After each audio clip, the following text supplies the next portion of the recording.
사도신경은 우리가 어떤 하나님, 어떤 예수님, 어떤 성령님을 믿는가에 대한 고백입니다. 우리의 믿음을 어떻게 고백해야 하는가에 대한 내용이 바로 사도신경에 다 담겨져 있죠. 우리가 누구를 믿고 무엇을 믿는가 바로 알아야 바로 고백할 수 있고 바르게 신앙생활할 수 있고 그것이 바른 신앙 고백에 기반한 바른 신앙생활이 우리에게 복이 됩니다. 특별히 오늘 살펴볼 내용은 성도가 서로 교통하는 것을 믿습니다는 그런 신앙 고백입니다. 성도가 서로 교통하는 것과 성도가 서로 교통하는 것, 성도가 서로 교통하는 것을 믿는다. 이게 무슨 내용일까? 이제 하나하나 알아가도록 하겠습니다. 먼저 성도가 무엇인지를 알아야 됩니다. 성도. 여러분, 성도가 뭡니까? 성도.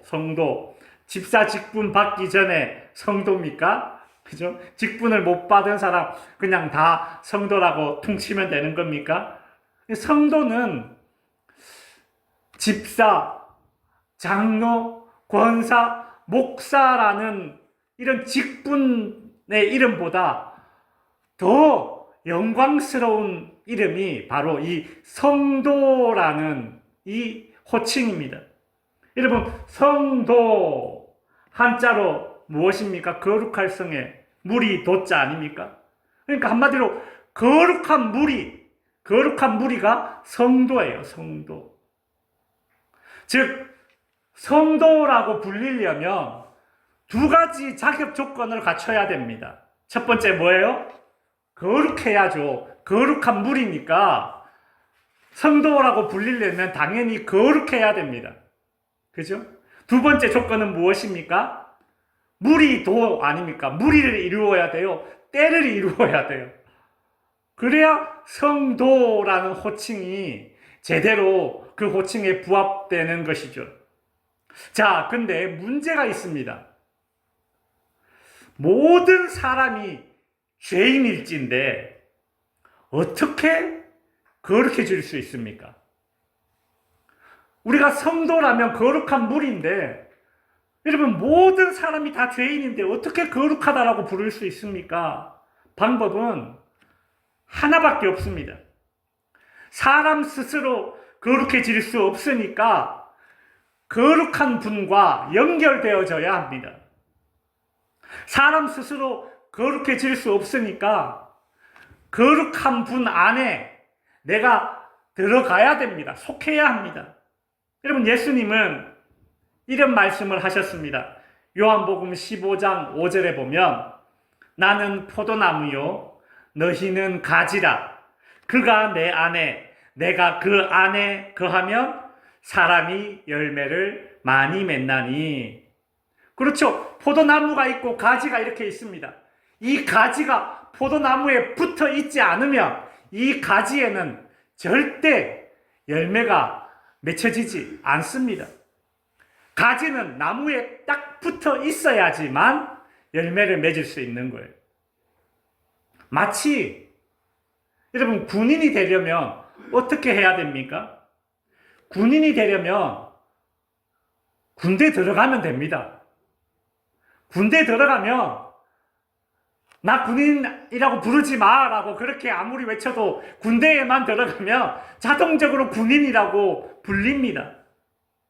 반대로 집에서 나 혼자 운동하고 총 쏘고 막 사격하고 막 칼싸움하고 막 이렇게 해도 그 사람을 군인이라고 부르지 않아요. 왜요? 군대에 안에 들어있지 않으니까.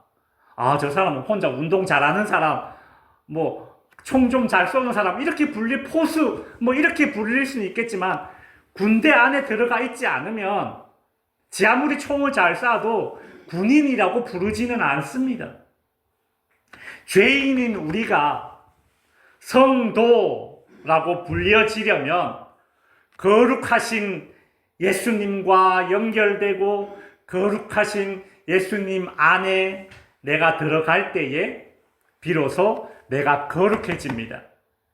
그래서 성도라고 불릴 자격 조건이 갖춰지는 거예요. 성도라고 불려지기 위한 두 번째 자격 조건은 무엇인가 하면 무리, 즉 때를 이루어야 합니다. 무리를 이루어야 됩니다. 나 혼자 하나님 잘 믿고 나 혼자 예수님 잘 믿으면 되는 거 아닌가라고 생각하지만 그렇지 않습니다. 성도는 뭐예요? 거룩한 무리이기 때문에 무리를 이루어야 돼요.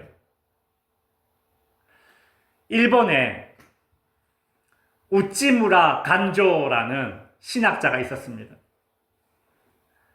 이 신학자가 무엇을 주장했느냐 하면 무교회주의를 주장했습니다. 무교회주의. 그러니까 교회라는 이런 형식 없어도 돼. 그냥 개인의 신앙 고백이 중요하지 교회, 말 그대로 무교회주의 운동을 이 일본 사람이 펼쳤어요. 여러분, 그래서 이 일본의 무교회주의 운동이 확 퍼졌습니다. 여러분, 일본은 우리나라보다 먼저 기독교가 들어간 나라입니다. 근데 보세요.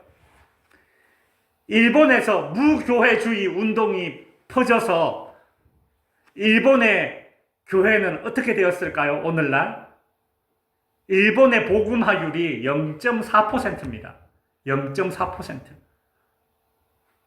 중국 공산당보다 더 낮아요. 무교회주의를 주장하니까 성도가 되지 않는 겁니다. 무리도를 이루지를 못하는 거예요. 여러분, 이 일본에서 시작된 무교회주의 운동이 일제강점기 때 우리나라로 들어왔습니다.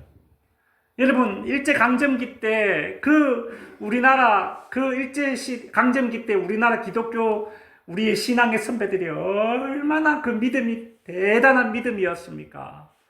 순교를 각오한 신앙 아니었습니까? 근데 일본에서 시작된 이 무교회주의 운동이 일제강점기 때 우리나라에 더 퍼지기 시작했어요. 그래서 오늘날 우리나라에 여전히 무교회주의 운동이 젊은이들 사이에 이것이 아직까지 그 뿌리가 남아 있습니다. 여러분, 하나님께서 만드신 이 조직 공동체는 딱 두 개입니다. 첫 번째가 가정이고 두 번째가 교회예요. 하나님께서 가정을 만드신 이유가 무엇입니까? 하나님께서 가정을 만드신 이유가 창세기 2장 18절에 이렇게 나와요. 여호와 하나님이 이르시되 사람이 혼자 사는 것이 좋지 아니하니. 그래서 하나님이 만드신 것이 가정이에요. 혼자 있지 말고 같이 있으라고 가정을 만드신 거죠. 근데 오늘날 소위 이제 결혼하지 않고 젊은이들 가운데 가정을 이루지 않고 혼자 사는 사람들이 점점 늘고 있어요. 근데 그 혼자 사는 그 모습을 가정이라고 부르지 않습니다. 1인 가정이라고 부르지 않아요. 뭐라고 불러요? 1인 가구라고 불러요. 가정은 뭐예요? 혼자서는 가정이 아니에요. 1인 가구라고 부르죠. 교회도 마찬가지입니다. 하나님께서 만드신 공동체가 두 개 있는, 첫 번째 가정, 두 번째가 교회. 교회도 마찬가지예요. 하나님께서 교회를 만드신 이유는 같이 모여서 하나님을 섬기라고 교회를 만드신 것이죠. 하나님께서 교회를 만드신 이와 같은 분명한 목적이 있는데 일본에서 무교회주의 운동이 나왔으니, 시작되었으니 일본의 기독교가 다 무너져 버린 것입니다. 근데 여러분, 바울은 예수 믿는 사람들이 이처럼 무리를 이루어서 신앙생활을 해야 된다, 이것은 선택이 아니라고 말했습니다. 해도 되고 안 해도 되고의 문제가, 이게 선택이잖아요. 해도 되고 안 해도 되고 이게 선택이잖아요. 바울은 무리를 이루어서 신앙생활을 하는 것은 선택이 아니야. 이건 필수야, 필수. 여러분, 바다에 보면 여러 종류의 물고기가 있지 않습니까? 어떤 물고기는 혼자 사는 물고기도 있어요. 근데 또 어떤 물고기는 이렇게 떼를 이루어서, 무리를 이루어서 사는 물고기도 있잖아요. 하늘의 새도 그렇습니다. 혼자 사는 새가 있고 무리를 이루어서 사는 그런 새도 있죠. 동물도 마찬가지예요. 같이 모여 살면 생존에 더 유리하니까 모여서 산다라는 거예요. 근데 여러분, 이건 선택이에요. 같이 모여 살면 더 생존에 유리해. 혼자 살아도 생존에 더 불리하겠지만 뭐 상관없어. 이거는 선택이에요.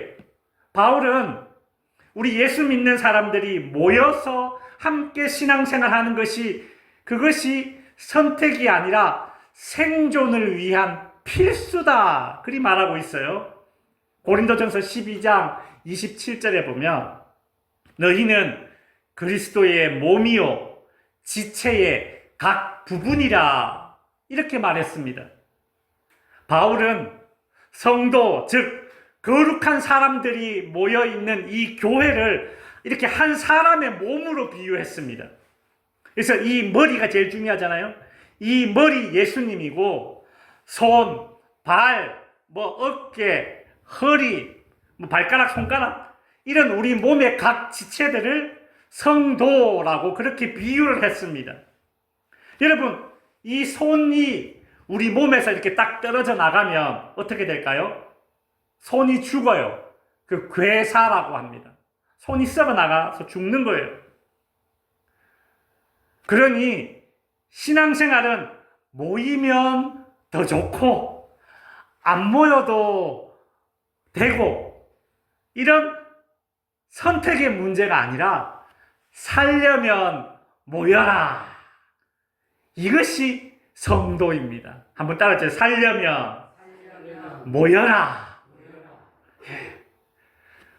그래서 우리는 성도라고 불려진다는 것이죠.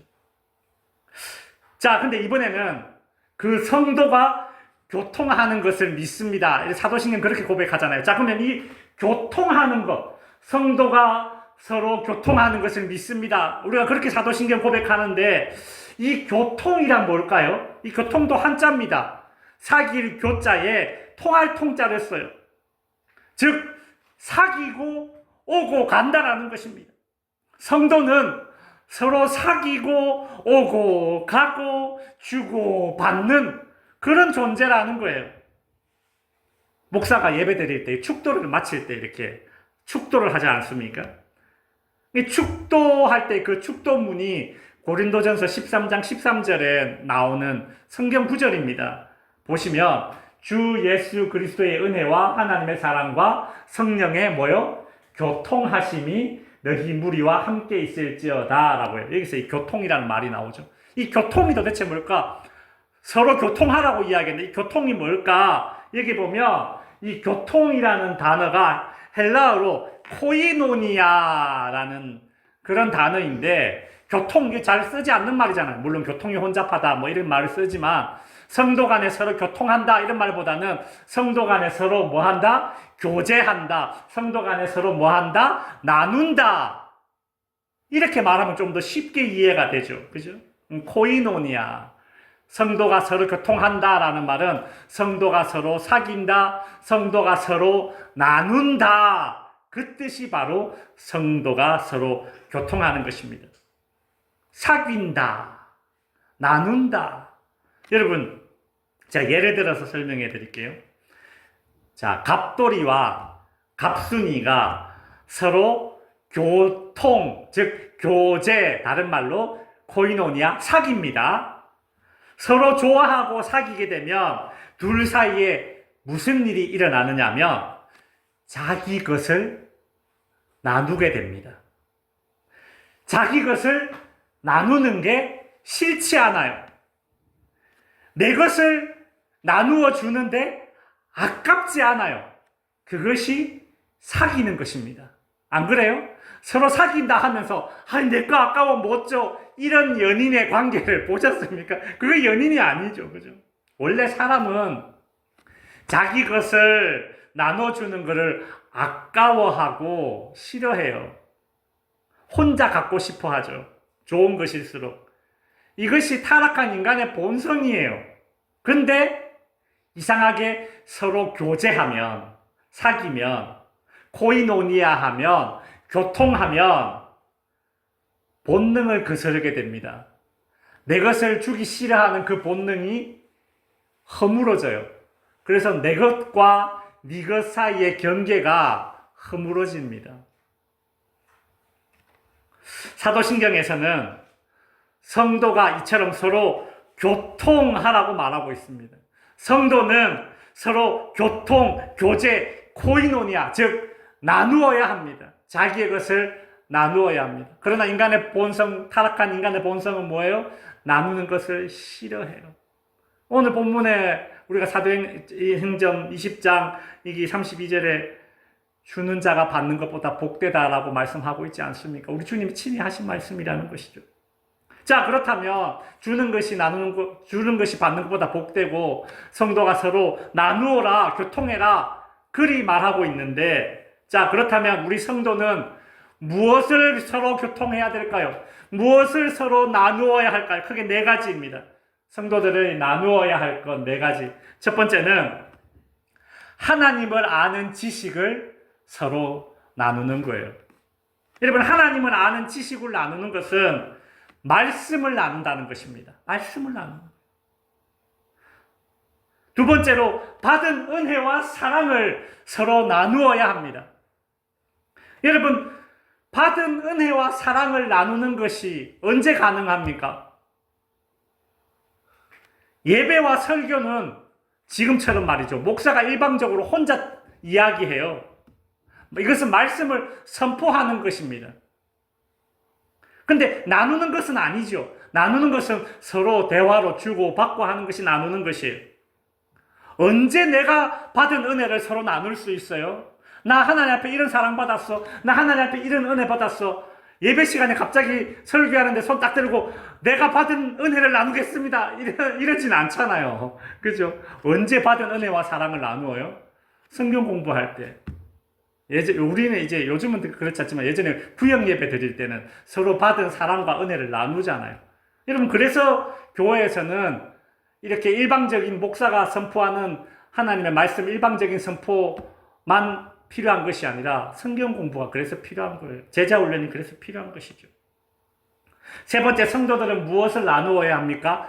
은사를 나누어야 합니다. 은사. 여러분, 사람마다 잘하는 게 다 달라요. 재능이라고 하죠. 사람마다 각각 가지고 있는 재능이 다 다릅니다. 근데 여러분, 그 재능을 나만 위해서 쓰면 그건 그냥 재능이에요. 근데 내가 가진 이 재능을 교회를 위해서 사용하게 될 때 그때 은사라고 불리는 겁니다. 은사. 각각 다른 재능이 있듯이 교회는 각각의 은사를 가진 사람들이 함께 모여서 자기가 가진 재능을 교회와 주님을 위해서 사용하는 거예요. 마지막으로 성도가 서로 교통, 즉 나누어야 할 것 네 번째는 무엇인가 하면 바로 물질적인 나눔입니다. 사도행전 4장에 보면 초대교회 성도들은 자기의 재물을 조금도 자기 것이라고 여기지 않았습니다. 자기가 가진 재물을 조금도 자기의 것이라고 여겨지지 않을 때 초대교회 안에서 일어난 현상이 무엇인가 하면 가난한 자와 소외된 자가 없어지는 거예요. 여러분, 가난한 자와 소외된 자가 없어질 때 그때 천국을 맛보는 겁니다. 그때 천국을 맛보는 거예요. 말씀을 정리하겠습니다. 사도신경은 우리가 무엇을 믿는가에 대한 가르침입니다. 그렇다면 오늘 내용, 성도가 서로 교통하는 것을 믿습니다. 여러분, 우리가 이런 하나님 믿습니다. 이런 예수님 믿습니다. 이런 성령님을 믿습니다. 죄를 용서해 주시는 것을 믿습니다. 영원히 사는 것을 믿습니다. 이런 믿습니다는 뭔가 좀 자연스러운데 오늘 오늘 우리가 살펴본 내용 보세요. 성도가 서로 교통하는 것을 믿습니다. 이거 좀 오바스럽다는 생각 안 듭니까? 예를 들어서 성도가 서로 교통하는 것이 좋습니다. 이렇게 말하는 게 좀 자연스럽잖아요. 근데 무슨 성도가 서로 교통하는 것을 굳이 믿습니다라고 이야기한다는 게 이게 좀 오바스럽지 않습니까? 그죠? 그냥 성도가 서로 교통하는 게 좋습니다. 이게 좀 자연스러운 것 같아요. 그러나 그렇지 않다라는 겁니다. 굳이 성도가 서로 교통하는 것을 믿습니다. 이렇게 초대교회에서 이렇게 사도신경을 가르쳤던 이유가 무엇입니까? 역사적인 배경이 있어요. 여러분, 초대교회는 이 사도신경이 만들어진 이 시기에는 로마로부터 교회가 핍박을 받을 때예요. 그래서 모여있으면 그냥 막 잡아가가지고 그냥 사자의 밥으로 던지고요. 그럼 순교를 당하는 거예요. 그러니까 누가 예수님을 믿는 사람인지 잘 몰라요. 이런 배경 하에서 어떻게 신앙생활 하고 싶어질까요? 나 혼자 숨어서만 예수님 잘 믿으면 돼. 그렇게 자연적으로 흘러가지 않겠어요? 그거래 아니라는 거예요. 그런 어려운 악조건 속에서도 교회는 모여서 신앙생활 하는 것이 성도, 거룩한 무리를 이루는 것이, 이것이 성경에서 하나님께서 원하시는 것이라고 가르쳐주고 있기 때문에, 여러분, 오늘 우리가 교회에 모인다고 세상 사람들에게 돌을 맞습니까? 감옥에 갇힙니까? 오늘 우리는 그런 극악의 핍박을 받지 않는 이 시대에 우리가 교회에서 모여서 함께 신앙생활 하는 것이, 이것이 얼마나 복이 됩니까? 성도 여러분, 무엇보다도 성도가 서로 교통하는 것을 믿습니다라고 그렇게 고백해야 되는 가장 큰 이유는 무엇인가 하면, 교회는 유기체입니다. 유기체, 즉 살아있는 몸입니다. 아까 말씀드렸죠. 여러분, 우리 몸에, 온몸에 피가 흐르고 있습니다.